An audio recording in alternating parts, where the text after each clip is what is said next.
Hola, ¿cómo estás? El día de hoy te voy a responder a esta pregunta que me estás haciendo tú y muchísimas personas el día a día cuando hacen una operación de compra-venta inmobiliaria. Es una práctica muy regular que está haciendo la parte vendedora, porque tienen la falsa creencia de que si el avalúo sale lo más alto posible, se va a poder vender a un mejor precio el inmueble, lo cual no siempre es así. Entonces, respondiendo esta pregunta más concretamente, tienes que saber lo siguiente primero que nada. La parte vendedora y la parte compradora pagan impuestos. La parte vendedora tiene que pagar el impuesto sobre la renta. Eso significa que tiene que pagar impuestos por vender su bien inmueble. Y la parte compradora tiene que pagar el impuesto sobre adquisición de bienes inmuebles por comprar esa propiedad, por hacer el cambio de propietario. En la Ciudad de México se llama impuesto sobre adquisición de bienes inmuebles y en todos los demás estados de la República Mexicana por lo general se llama traslado de dominio. Pero eso significa que esa es por la parte compradora, y el impuesto sobre adquisición de bienes inmuebles, ese impuesto va tasado aproximadamente de un 2 al 6% del valor total del bien inmueble. Eso va a depender, te digo, sobre en qué estado de la República te encuentres. No es una tasa fijada solamente para toda la República Mexicana. Esto depende mucho va cambiando, depende del estado en el que te encuentres de la República Mexicana. Entonces, si es de un 2 a un 6% del valor total del bien inmueble y tú me estás diciendo que la parte vendedora quiere que salga lo más alto posible el valor del bien inmueble, eso significa que entonces sí, efectivamente te va a cobrar muchísimo más de impuestos, porque regresemos que va de un 2 a un 6% del valor del bien inmueble. Entonces sí pagarías por ese lado más impuestos.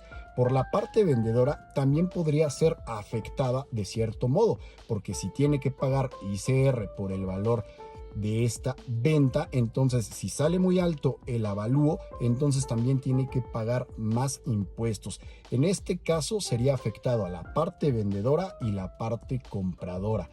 También hay otro caso en esta pregunta que me estás haciendo.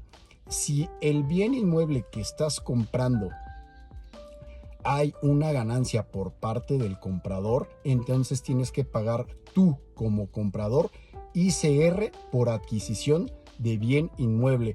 ¿Y esto por qué tendrías que pagarlo? Porque hay una regla que nos dice: si el valor del avalúo es 10% superior al valor en el que tú estás comprando esa propiedad, entonces eso significa que para Hacienda estás granjeando una ganancia, estás comprando un bien inmueble barato, entonces también tienes que pagar ICR. Y si esto significa que si el avalúo salió muchísimo más alto al valor que estás comprando, o sea, superó el 10% superó el 10% del avalúo de lo que tú lo estás comprando, entonces también tienes que pagar ICR. Entonces tú como compradora estás siendo afectada. Efectivamente sí estás afectándote con el pago de impuestos, sobre el impuesto sobre adquisición de bienes inmuebles que pagarías más, y el ICR por adquisición de bienes inmuebles. Por eso yo te recomiendo muchísimo que hagas una operación correcta, donde muchas veces los peritos valuadores se prestan a este tipo de prácticas porque la parte vendedora les da una cierta cantidad de dinero a la parte del valuador para que el avalúo salga muchísimo más alto.